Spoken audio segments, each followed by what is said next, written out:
Le TD2 a été corrigé. On a vu ensemble qu'il y avait un refroidissement sensible de C à F et ensuite de F à D. On a un refroidissement avec déshumidification, on a de la chaleur latente. Pourquoi? Parce que la température vers laquelle tend le fluide chaud, c'est E. Et on voit même qu'on arrive à D et qu'on est inférieur à la température de rosée du point C qui est le point F. Donc à partir du moment où on arrive à 14 degrés Celsius, eh bien on est en dessous de la température de rosée du point C et on va déshumidifier. Donc comme nous sommes en présence de condensation de la vapeur d'eau sur le fluide chaud, eh bien maintenant on ne peut plus se servir de cette équation P égale QM fois C fois delta θ sur le fluide chaud et le fluide froid, enfin notamment sur le fluide chaud, puisque maintenant, dans cet exemple, on a déshumidification, on a la vapeur d'eau qui est contenue dans le fluide chaud qui se condense, et là, on va être obligé d'utiliser P égale QM fois delta H. Donc là, vous avez l'équation, toujours pareil, hein, si l'échangeur est isolé thermiquement parfaitement et que l'intégralité de ce qui est perdu par le fluide chaud, ici c'est QMS, enfin QM2 fois HC moins HD, c'est lui le fluide chaud. L'énergie, la puissance de ce fluide chaud est intégralement donnée au fluide froid. Donc ça, maintenant, c'est plus valable pour cet exemple. Donc la notion du rendement thermique d'un échangeur avec uniquement de la chaleur sensible, pas de chaleur latente. Le rendement d'échange, ça va être le rapport entre la puissance qui est perdue par le fluide chaud et la puissance qui est gagnée par le fluide froid. Là, cette fois-ci, on n'a plus le rendement de 100% dont je vous parlais à chaque application. Ce qui était intégralement perdu par le fluide chaud était intégralement donné au fluide froid. Bah là, maintenant, ce n'est plus le cas. Il y a un rendement thermique d'échange. Là, ici, on a un exemple. On a l'air neuf qui arrive à 4 degrés Celsius, qui se réchauffe dans le récupérateur d'énergie jusqu'à 10 degrés Celsius. Et là, on a de l'air repris à 20 degrés Celsius, qui se refroidit jusqu'à 15 degrés Celsius. Le débit massique de l'air neuf est égal au débit massique de l'air repris. Et l'échange n'échange que de la chaleur sensible. Pas de déshumidification, donc pas de chaleur latente. Les chaleurs massiques pour les deux fluides, le fluide 1 et le fluide 2, on va considérer, et ça nous arrange bien, qu'elles sont identiques ou qu'on a à peu près la même valeur. Donc on se dit, c'est bon, on a la même valeur.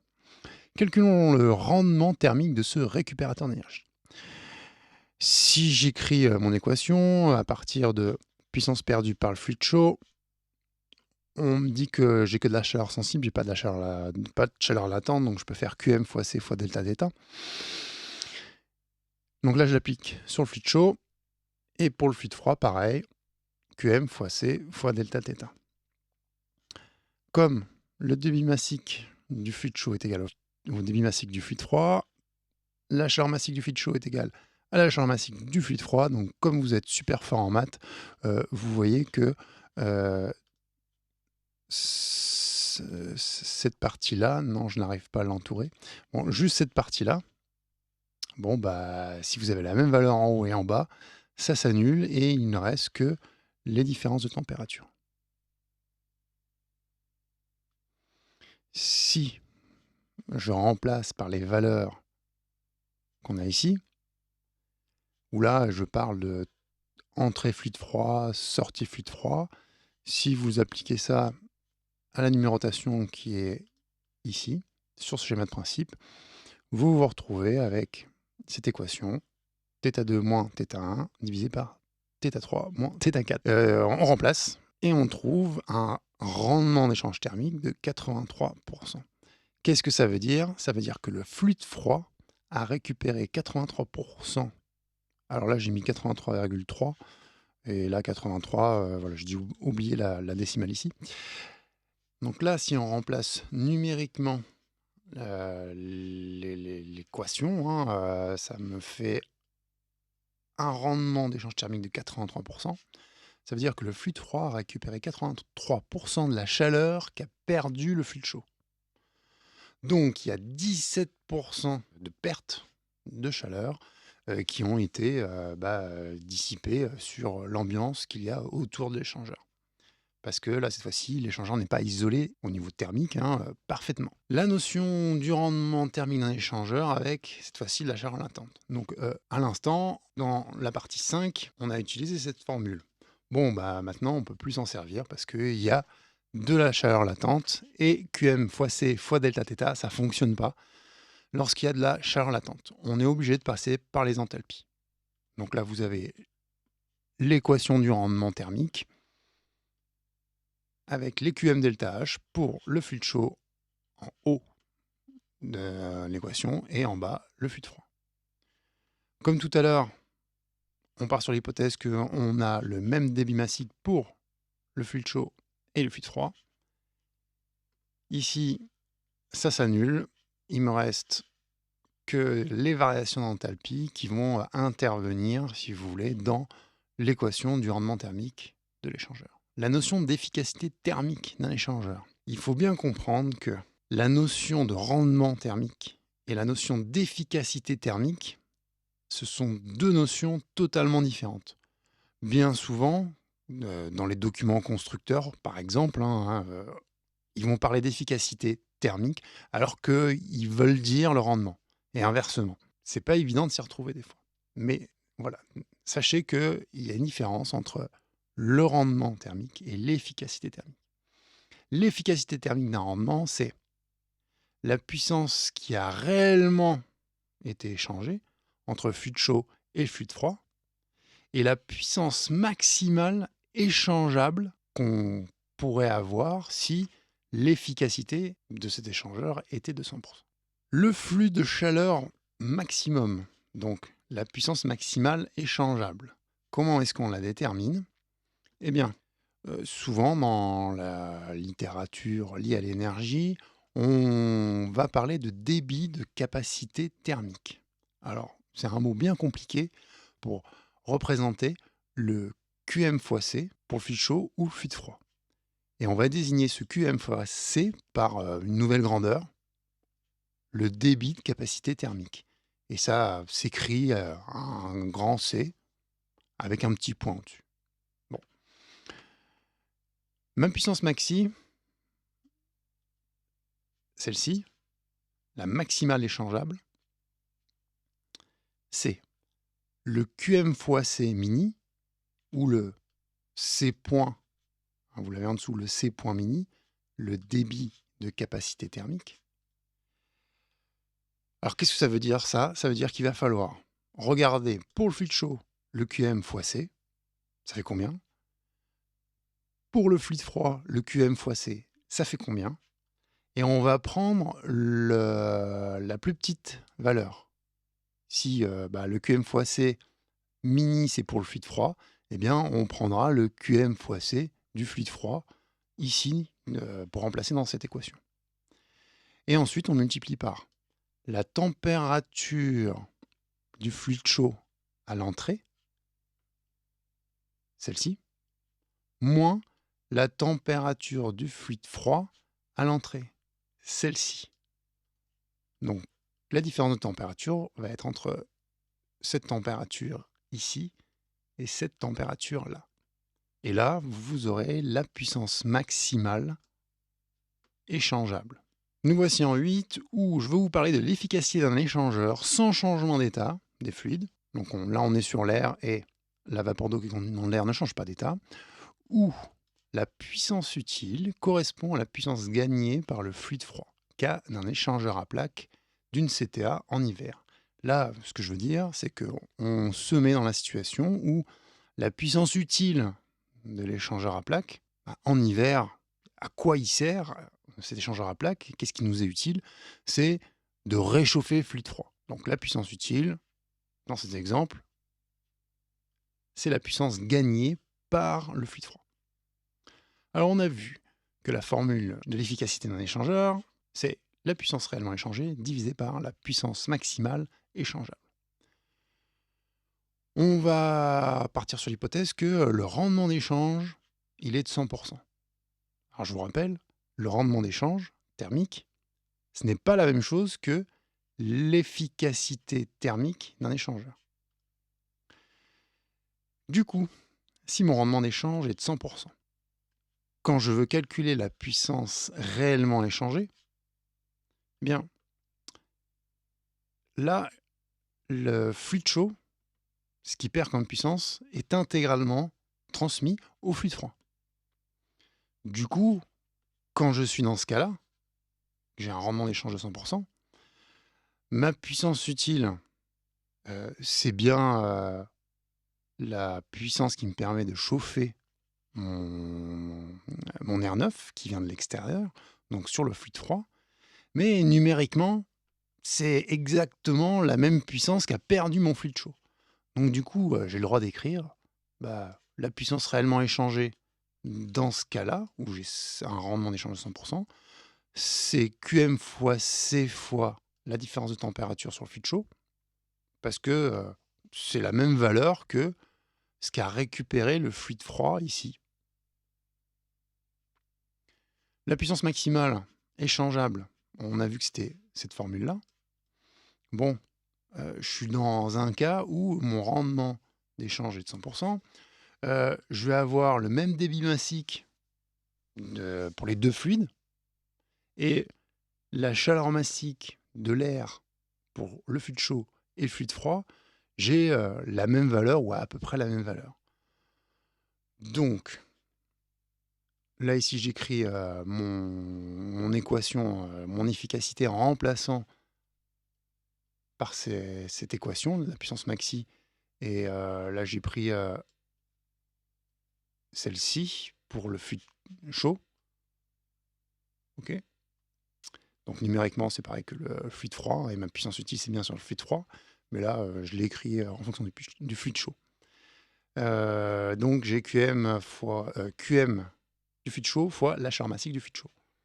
Et là, j'ai toujours mon QM fois C mini. Bon, là, il n'y a pas de mini, il n'y a pas de maxi. Le QM, le débit massique du fluide chaud est égal au débit massique du fluide froid, et la chaleur massique du fluide chaud est égale à la chaleur massique du fluide froid. Donc du coup, comme vous êtes super fort en maths, alors oui, non, là ce que j'ai réécrit avec le fluide froid en haut. Voilà, c'est la même chose.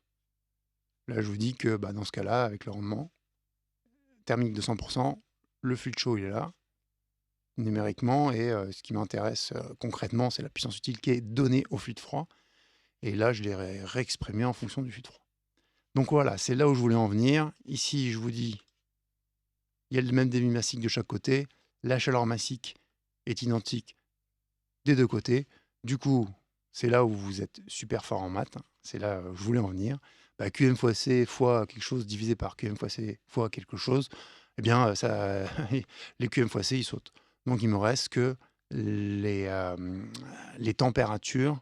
La température du fluide froid à la sortie, moins la température du fluide froid à l'entrée, divisé par la température du fluide chaud à l'entrée, moins la température du fluide froid à l'entrée. Donc là, je vous ai remis le petit schéma de principe pour vous repérer. Du coup, on démontre que, dans ce cas-là, même débit massique, même chaleur massique, l'efficacité ne va dépendre que des températures qui sont ici. Il n'y a pas d'autres grandeurs physiques mises en jeu, il n'y a pas de QM, il n'y a pas de chaleur massique, etc. Représentation de l'évolution de la température des fluides sur un échangeur à contre-courant en fonction de son efficacité. Alors, pour l'instant, vous ne regardez pas les pointillés. J'ai un fluide froid qui arrive ici à droite. Ça, c'est l'entrée. Ici, j'ai l'entrée du fluide chaud. Θ CE. La température du fluide chaud, entrée. Bon, à contre-courant, j'ose espérer que vous avez compris. Le fluide froid va se réchauffer, et ici, le fluide chaud va se refroidir. Si j'avais une efficacité de 100%. Ça voudrait dire que mon fluide froid, ce que je veux réchauffer, ce qui m'est utile, hein, je suis toujours en hiver et je veux préchauffer mon air froid, j'arriverai à le réchauffer jusqu'à la température la plus chaude côté fluide chaud, au niveau de l'entrée du fluide chaud. Ça, c'est en pointillé. En pointillé, ça représente l'évolution de la température du fluide froid si on avait une efficacité de 100%. Bah, dans la réalité, on a tout le temps, malheureusement, une efficacité inférieure à 100%. On va sortir côté fluide froid à la sortie à une température qui va être malheureusement inférieure à la température d'entrée du fluide chaud. Ici, ce que je vous précise, c'est que si on a une efficacité de 50%, ça signifie que l'accroissement de la température du fluide froid, en bleu, est de 50% de ce que nous pourrions avoir si la température de sortie du fluide froid atteignait la température d'entrée du fluide chaud. Voici un exemple où ici on a le récupérateur d'énergie, le fluide froid qui va se réchauffer, le fluide chaud qui se refroidit. On a la même valeur de débit massique de chaque côté. Les chaleurs massiques, elles sont identiques. Je me facilite la vie. TD5, calculons l'efficacité thermique de ce récupérateur d'énergie. De toute façon, j'ai vu que je l'avais laissé dans le document à votre intention, donc j'ai spoilé le truc.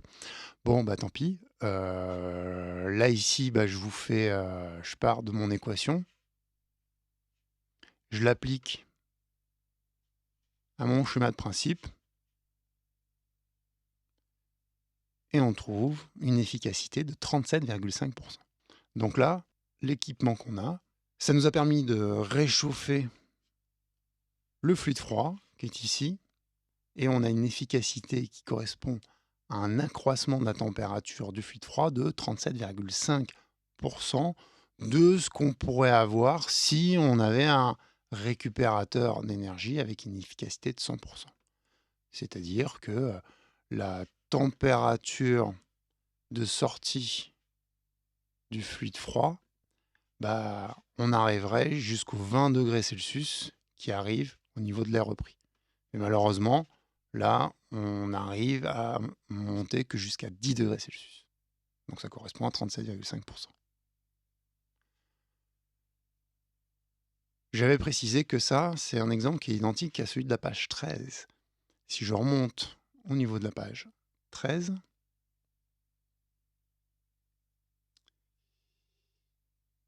hop. Donc finalement, c'est la page 14, m'en veuillez pas. Les prochains n'auront pas cette erreur, je rectifierai. On avait trouvé un rendement de 83%, un rendement thermique de 83%. Et regardez, hop, c'est le même schéma, les mêmes températures pour le fluide froid et le fluide chaud. Donc 83% de rendement thermique. Et là, si je repars ici, on a une efficacité de 37,5%.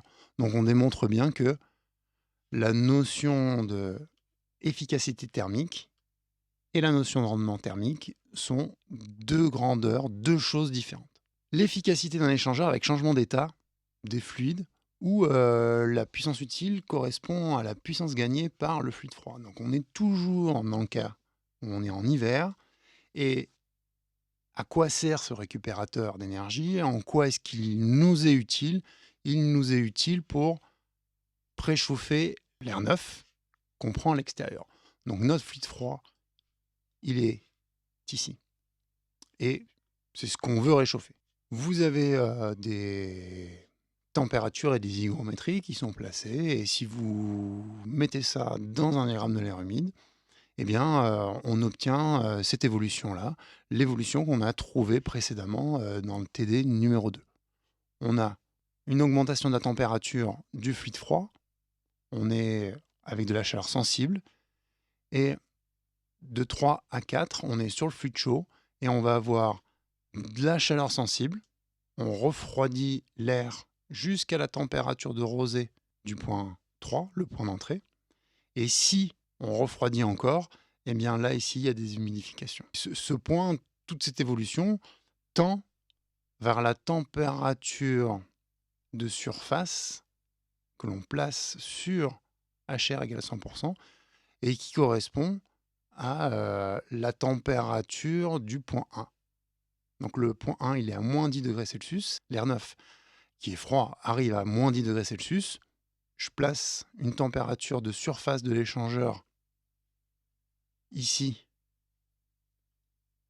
sur HR égale 100%. Et là, je vais avoir mon évolution qui va tendre vers ce point-là. Et comme on a un échangeur qui n'a pas une efficacité de 100%, on n'arrive pas à aller jusqu'ici. Ça nous arrangerait bien, mais non.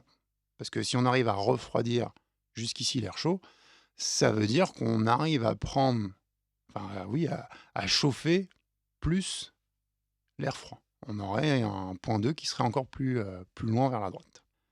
Avoir cette déshumidification ici implique le fait que la vapeur d'eau qui est contenue dans l'air, dans les conditions 3, va se condenser.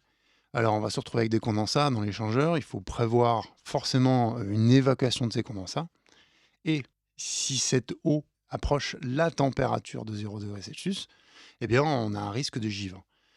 Cette eau va passer à l'état solide et eh bien, dans un échangeur à plaques, c'est des plaques qui sont superposées comme dans un millefeuille et si on a du givre à l'intérieur, l'air ne va plus pouvoir passer et en plus, plus il va y avoir de givre, plus ça risque de déformer l'échangeur et ça peut le casser. Donc dans le cas où il y a de la condensation sur le fluide chaud, on ne peut plus utiliser P égale QM fois C fois delta θ. On va se retrouver avec du QM delta H. On va l'appliquer pour le fluide 1 et le fluide 2. De toute façon, dites-vous bien qu'à partir du moment où on vous demande d'utiliser un diagramme de l'air humide, il va falloir passer par les enthalpies. Le schéma de principe qu'on a déjà vu plusieurs fois, on a le même débit massique de chaque côté. Je vais calculer mon efficacité. Enfin, je veux déterminer mon efficacité. C'est puissance réellement échangée sur puissance maximale échangeable. Là, cette fois-ci, la puissance réellement échangée, ça va être QM1. Alors là, ici, il faudra que je rajoute 1. Là, j'ai oublié le 1. Fois HB moins H1. Donc, on est sur l'air neuf. Et ce qui nous est réellement utile, c'est d'échanger de l'énergie du fluide chaud au fluide froid pour réchauffer le fluide froid. Donc là, c'est pour ça que on va appliquer le QM delta H sur le fluide froid. La puissance maximale échangeable, ça sera le débit massique le plus petit du fluide froid ou du fluide chaud, hein, il va falloir comparer. Et là, on va bien prendre HC moins HA. Alors, si je retourne ici, HC, c'est la température d'entrée du fluide chaud, et A, c'est la température d'entrée du fluide froid. C'est le plus grand écart d'enthalpie que je peux avoir. Comme lorsqu'on travaille sur les températures, l'écart de température maximale qu'on va avoir sur l'échangeur, c'est bien entre la température d'entrée des deux fluides. Bon, là, on est sur les enthalpies, et bien on fait la même chose. Quand on prend l'hypothèse qu'on a même des débits massiques de chaque côté, les débits massiques, ils vont s'annuler, hein, parce que là, il n'y a pas de mini. Hein, le débit massique du fluide 1 est égal au débit massique du fluide chaud. Les débits massiques s'annulent et on se retrouve avec cette équation pour déterminer l'efficacité. Et on démontre que l'efficacité de l'échangeur, lorsqu'on a un changement d'état de la vapeur d'eau sur le fluide chaud, ne va dépendre que des enthalpies des deux fluides.